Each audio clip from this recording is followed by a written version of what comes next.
बच्चों, हम 12वीं कक्षा गणित की पाठ्य पुस्तिका का अध्याय 4 सारणिक पढ़ रहे हैं, जिसके अंतर्गत आज हम कुछ महत्वपूर्ण गुणधर्मों पर चर्चा करेंगे। तो देखिए, हमारे सबसे पहले परिवर्त के गुणधर्म जो हैं, ट्रांसपोज की प्रॉपर्टीज हैं, उनके बारे में बात करते हैं। परिवर्त के गुणधर्म देखिए, प्रॉपर्टीज ऑफ ट्रांसपोज। ए और बी उपयुक्त कोटि के मैट्रिक्स हैं तथा ए ट्रांसपोज तथा बी ट्रांसपोज क्रमशः उनके परिवर्त मैट्रिक्स हैं। तब नीचे लिखे गुणधर्मों की व्याख्या करते हैं बच्चों। देखिए, ए ट्रांसपोज का ट्रांसपोज ए के बराबर हो जाएगा। पहला गुणधर्म आपको ये कहना चाहता है, देखिए कोई मैट्रिक्स ए है और ए मान लीजिए कि वर्ग मैट्रिक्स है 1 2 3 4, या वर्ग मैट्रिक्स ना हो तो भी चलेगा। ए के ट्रांसपोज को हम फाइंड आउट करेंगे तो पहली पंक्ति को स्तंभ बनाएंगे तो 1 2 आ जाएगा। पहली पंक्ति से पहला स्तंभ बना दिया, दूसरी पंक्ति से दूसरा स्तंभ तो 3 4, देखिए ए ट्रांसपोज मिला। अब ए ट्रांसपोज का जब ट्रांसपोज अपन निकालेंगे बच्चों, तो देखिए फिर दोबारा से ट्रांसपोज निकालेंगे तो पहली पंक्ति को फिर स्तंभ पहला बनाएंगे तो 1 3 आ जाएगा। दूसरी पंक्ति 2 4 है तो इसको स्तंभ बना देंगे। आप देख रहे हैं बच्चों, ए ट्रांसपोज का जब आपने ट्रांसपोज निकाला तो किसके बराबर आ गया? ए के बराबर आ गया। ये गुणधर्म ये आपसे कहना चाहता है। ट्रांसपोज एडिशन पे और सब्सट्रैक्शन पे डिस्ट्रीब्यूट हो जाता है, पहले भी आपको बताया है। देखिए, ट्रांसपोज जब अंदर में जाएगा तो ए और बी पर समान रूप से उनके परिवर्त का चिन्ह लग जाएगा। ट्रांसपोज की जगह कई बार हम ए डैश का होल डैश भी लिखते हैं, दोनों का मतलब एक ही होता है। ट्रांसपोज यानी कि टी लिख दे या डैश लिख दे, एक ही बात है, परिवर्त से ही तात्पर्य है। आगे बात करते हैं। आगे कहता है कि k इंटू ए का whole transpose equal to k into A transpose होता है। यानी कि आप किसी अदिश राशि से किसी मैट्रिक्स को गुणा करेंगे तो जब प्रत्येक अवयव से गुणा हो जाएगा k अंदर जाके, और उसका ट्रांसपोज कर दोगे तो भी कोई फर्क नहीं पड़ेगा, k अंदर ही रहेगा। तो k जब बाहर कॉमन आएगा तो k इंटू ए ट्रांसपोज के बराबर हो जाएगा। जैसे कि फॉर एग्जाम्पल एक मैट्रिक्स है और ए मैट्रिक्स में मैंने लिया 1 2 3 4 5 6 और आपने a इंटू k किया तो k अंदर में जाएगा तो कितना हो जाएगा आपका? k 2k 3k 4k 5k and 6k आपके पास हो जाने वाला है।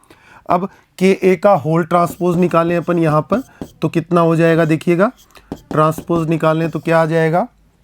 ये k 2k एंड 3k प्रथम स्तंभ बन जाएगा, और फिर दूसरी पंक्ति से दूसरा स्तंभ बनाएंगे 4k, आपका 5k एंड आपका 6k आ जाएगा। ऐसा हो जाएगा। और ए ट्रांसपोज निकालें तो ए ट्रांसपोज की वैल्यू देखिएगा कितनी हो जाएगी आपकी, यहाँ से 1 2 3 एंड 4 5 6 हो जाएगी। और k इंटू ए ट्रांसपोज लिख दें तो ये मान कितना आएगा? देखिएगा, k अंदर में मल्टीप्लाई होगा तो आपका हो जाएगा k 2k and 3k and 4k 5k and 6k। तो आप देख पा रहे हैं बच्चों, ये दोनों वैल्यू इक्वल आई हैं आपके सामने, तो ये गुणधर्म यहाँ पर सत्यापित हो जाता है। इस तरह से ए कोई मैट्रिक्स लेके और बी कोई मैट्रिक्स लेके आप इन गुणधर्मों को स्वयं सत्यापित कर सकते हैं। देखिए, ए इंटू बी का होल ट्रांसपोज जब करते हैं तो ट्रांसपोज पहले बी पे लगता है, इंटू फिर ए पे ट्रांसपोज लगता है। ये गुणधर्म भी आपने देखा है, इसको सत्यापित भी किया है। ए की पावर एन का transpose equal to A transpose की पावर n के बराबर हो जाता है। यानी कि मैं यहाँ पर एक जनरलाइजेशन से इसका एक स्पेसिफिक केस लूँ तो मैं कहूँ कि a क्यूब है और उसका ट्रांसपोज करना है, तो आप a का ट्रांसपोज करके उसका क्यूब कर दें तो मान बराबर ही आएगा। धनात्मक पूर्णांक घातें जो हैं मैट्रिक्स में आपकी संभव हो पाती हैं, लेकिन कौन सी घातें? धनात्मक पूर्णांक घातें। आगे देखते हैं properties of the determinant of A matrix, यानी कि सारणिक के जो गुणधर्म है वो यहाँ पर आपको दिखाई दे रहे होंगे। सारणिक के गुणधर्म देखिए कि ए का अगर सारणिक विद्यमान है कब होगा? जब ए एक वर्ग मैट्रिक्स हो, यदि और केवल यदि। इनको क्या बोलते हैं? यदि और केवल यदि। यानी कि ए एक वर्ग मैट्रिक्स है, यहाँ विलोम भी सत्य हो जाता है, कन्वर्स ट्रू हो जाता है। इस बात से ये बात इंप्लाइज होती है तो आगे वाली बात से पीछे वाली बात भी इंप्लाइज होगी, यदि और केवल यदि। देखिए, अगर ए का सारणिक विद्यमान है तो ए को वर्ग मैट्रिक्स होना होगा, ये बात ये कहना चाहती है। और ए एक वर्ग मैट्रिक्स है तो फिर ए का सारणिक निश्चित रूप से विद्यमान होगा, कन्वर्स इज ट्रू। ओके, आगे बात करते हैं। ए ट्रांसपोज का सारणिक किसके बराबर होता है? ए के सारणिक के बराबर होता है। आगे k into A equal to k power n into A का सारणिक हो जाता है। मतलब कि यहाँ पर देखें, आप किसी वैल्यू से मल्टीप्लाई करें किसी मैट्रिक्स को और मैट्रिक्स को 1 2 3 4 ये छोटा सा मैट्रिक्स में ले लूँ तो k अंदर में जाएगा तो प्रत्येक अवयव से गुणा हो जाएगा बच्चों। लेकिन जब उसका सारणिक लोगे तो प्रत्येक पंक्ति से k कॉमन आ सकता है, तो k की पावर कितनी हो जाती है n। जितनी की पंक्तियां होती हैं उतनी पंक्तियों से k को बाहर कॉमन लिया जा सकता है। यहाँ पर जब इसका सारणिक बाद में लोगे k को अंदर मल्टीप्लाई करके तो बाहर जो आएगा वो क्या आ जाएगा, आपका k स्क्वायर आ जाएगा। क्यों? क्योंकि ये k सभी पंक्तियों में मैट्रिक्स में मल्टीप्लाई हो जाएगा और फिर इसका अपन सारणिक लेंगे तो बाहर पहली पंक्ति से k और दूसरी पंक्ति से आकर k का स्क्वायर लगेगा और इनटू में a का सारणिक। तो यहाँ कह सकता हूं मैं कि k इंटू a का सारणिक बराबर क्या हो गया है, k स्क्वायर इंटू a के सारणिक के बराबर हो गया है। अगर ये 3 कोटि का मैट्रिक्स होता तो फिर 3 पंक्तियां मिलती तो k के ऊपर क्यूब लग जाती, और अगर a n कोटि का मैट्रिक्स है तो बाहर में k की पावर n हो जाएगी। यहां पर ये बताया गया है। आगे देखिए डायगोनल मैट्रिक्स।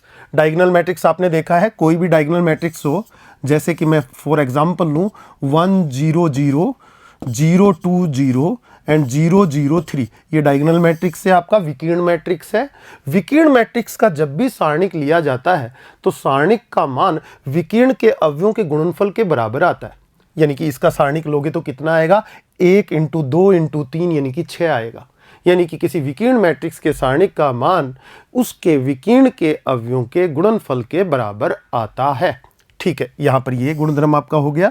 अब a इंटू बी का सारणिक लिया जाए तो इसका मान a का सारणिक इंटू b के सारणिक के बराबर हो जाता है बच्चों। ये आपने यहां पर देखा, a की पावर n का सारणिक लो या a के सारणिक का पावर n कर दो। ये बहुत बार पूछा जाता है, आपके कंपटीशन एग्जाम आती है, वहां पर आपको एक मैट्रिक्स दे दिया जाता है, a मैट्रिक्स दे दिया जाएगा, यानी कि 1 2 3 4 दे दिया जाएगा और आपसे पूछा जाएगा कि a की पावर 5 का सारणिक निकालिए। तो a की पावर 5 का सारणिक निकालना मतलब a को 5 टाइम मल्टीप्लाई करना कितनी बड़ी प्रक्रिया है। लेकिन यहां से हम क्या कह सकते हैं, a का सारणिक निकालेंगे, जितनी भी वैल्यू आएगी उसके ऊपर पावर 5 लगा के आंसर दे देंगे। तो बहुत ही आसान हो जाता है इससे। a raise to the power n का सारणिक a के सारणिक की पावर कितनी, n के बराबर हो जाता है। जो भी संख्या a का सारणिक क्या होगी, कांस्टेंट वैल्यू होगी, आपकी कोई संख्या होगी, संख्या का होल पावर कितना आ जाएगा, n। n बिलोंग्स टू यहाँ पर क्या है, नेचुरल नंबर। बच्चों को पहले ही बताया गया है कि किसी भी मैट्रिक्स के ऊपर जो घातें होंगी वो धनात्मक पूर्णांक घातें ही परिभाषित की जाती हैं। चलिए आगे बढ़ते हैं। सहखंडज मैट्रिक्स के गुणधर्म।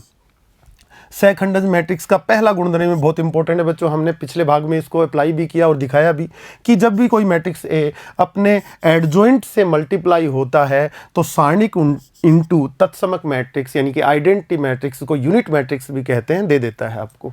और इसका कन्वर्स भी ट्रू होता है, यानी कि एडजॉइंट ए विलोम सत्य हो जाता है, एडजॉइंट ए इंटू ए भी इसके बराबर ही वैल्यू देता है यहाँ। अतः a इंटू एडजॉइंट ए सदैव एक अदिश मैट्रिक्स होता है। आप देख रहे होंगे अदिश मैट्रिक्स, क्योंकि इसकी वैल्यू कितनी आएगी, देखिए जैसे a का सारणिक है इंटू आई है आपका, आई मान लो 3 कोटि का आपका मैट्रिक्स है, तो इस तरह से आएगा कि a जब ये अदिश राशि यानी कि सारणिक जो अंदर गुणा होगा तो 1 यहाँ पर होगा, तो 1 से गुणा होगा तो यहाँ पर ये सारणिक आ जाएगा, फिर 0 यहाँ पर 0 a का सारणिक 0 0 0 a का सारणिक, कुछ इस तरह से आपके पास मैट्रिक्स उपलब्ध होगा।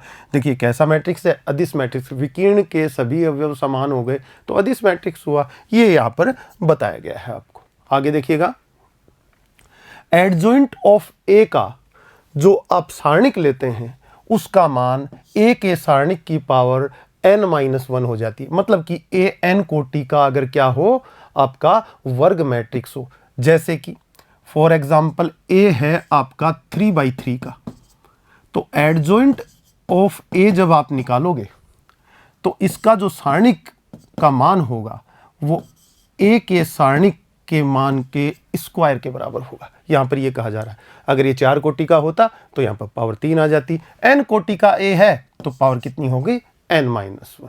आप एक मैट्रिक्स a लेकर इसे सिद्ध भी कर सकते हैं। आगे देखिए, adjoint of adjoint a equal to क्या हो जाता है, a के सारणिक की पावर n-2 इंटू a के बराबर आती है।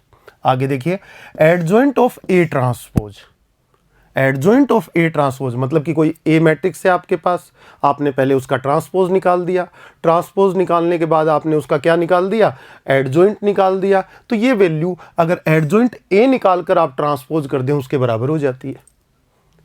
ये आप सिद्ध कर सकते हैं खुद, कोई भी मैट्रिक्स ए लेके, 2x2 कोटि का मैट्रिक्स लेके आप खुद घर पर इनको सिद्ध कर सकते हैं पेन कॉपी लेके। देखिए adjoint of A into B की वैल्यू जो होती है, जैसे आपने देखा होगा ए इंटू बी का होल इनवर्स अपन निकालेंगे तो कितना हो जाएगा, B inverse into A inverse. आगे पढ़ेंगे, इससे पहले आपने देखा होगा ए इंटू बी का ट्रांसपोज आप लेते हैं तो B transpose into A transpose आपके पास आता है बच्चों।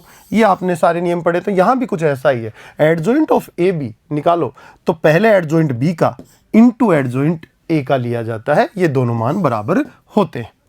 एडजॉइंट ऑफ ए की पावर एम, एम धनात्मक पूर्णांक है, यहाँ पर ये ध्यान रखिएगा, धनात्मक पूर्णांक आते ही मैट्रिक्स में परिभाषित होती हैं। अच्छा, ए की पावर एम का एडजॉइंट लो या एडजॉइंट लेके ए का उसकी पावर एम कर दो, मान बराबर रहेंगे। यहां पर देखिए एडजॉइंट ऑफ के ए, के अगर एडजॉइंट से बाहर आएगा तो जितनी कोटि का मैट्रिक्स है ए, उससे एक कम पावर उस पर लग जाएगी, यानी कि के की पावर कितनी हो जाएगी, n-1 इंटू एडजॉइंट ए के बराबर हो जाएगा ये मान। यहां पर देखिए एडजॉइंट ऑफ तत्समक आव्यूह, आइडेंटिटी मैट्रिक्स, आपका यूनिट मैट्रिक्स, इकाई मैट्रिक्स भी बोलते हैं, बताइए क्या हो जाएगा, इसका एडजॉइंट लोगे तो खुद के बराबर ही आ जाएगा। यानी कि एक यूनिट मैट्रिक्स का जब एडजॉइंट लिया जाता है तो वो स्वयं के बराबर ही होता है। प्रतिलोम मैट्रिक्स के गुणधर्म, इन पर विचार करते हैं। देखिए प्रॉपर्टीज ऑफ इनवर्स मैट्रिक्स, यदि ए तथा बी समान क्रम के व्यतक्रमणीय मैट्रिक्स हों तब हम बात करेंगे कि ए इनवर्स का होल इनवर्स खुद ए ही हो जाता है, जैसे कि ए ट्रांसपोज का ट्रांसपोज खुद आपका ए आ जाता है। वो नियम यहां पर भी लागू होता है, आप एक मैट्रिक्स ए लेके ये सिद्ध भी कर सकते हैं। ठीक है, आगे बात करते हैं। ए ट्रांसपोज का अगर आप इनवर्स निकालें और ए इनवर्स का आप ट्रांसपोज निकाल दें, बात एक ही होती है। जब भी आपको एक मैट्रिक्स ले लीजिएगा, जैसे कि 1 2 3 4 कोई भी छोटा सा मैट्रिक्स लीजिएगा, उसका ए ट्रांसपोज निकालिएगा तो ए ट्रांसपोज क्या आ जाएगा, 1 2 3 4 आ जाएगा आपके पास। और फिर इसका क्या निकाल दीजिएगा, ए ट्रांसपोज का होल इनवर्स फाइंड आउट कर लीजिएगा। विधि है आपके पास adjoint of A transpose upon determinant of A transpose, उससे आप निकालेंगे। और फिर ए इनवर्स निकालिएगा ए के लिए और उसका ट्रांसपोज कर दीजिएगा, मतलब उसके पंक्तियों को स्तंभों में कन्वर्ट कर दीजिएगा, दोनों मान बराबर आएंगे। यहां पर देखेंगे a इंटू बी का whole inverse equal to B inverse into A inverse आपको मिल जाता है। ये अभी आपको पहले बताया भी था। a की पावर n, n धनात्मक पूर्णांक है, a की पावर n का इनवर्स a इनवर्स की होल पावर n के बराबर होता है। ये इस तरह से आप इसको सिद्ध कर सकते हैं। Adjoint of a inverse equal to adjoint of a का होल इनवर्स के मान बराबर आता है बच्चों। तो देखिए आपने प्रतिलोम मैट्रिक्स के, इससे पहले सारणिक के, ट्रांसपोज के, आपने सभी गुणधर्मों का अध्ययन किया बच्चों। और एडजॉइंट के जो आपने पीछे गुणधर्म पढ़े हैं, इन सभी गुणधर्मों को अपनी नोटबुक में उतार लेना और इनको ठीक से याद करना। जब क्वेश्चन करेंगे तो एप्लीकेशंस में ये हमारे काम आएंगे बच्चों। आज के लिए इतना ही, धन्यवाद।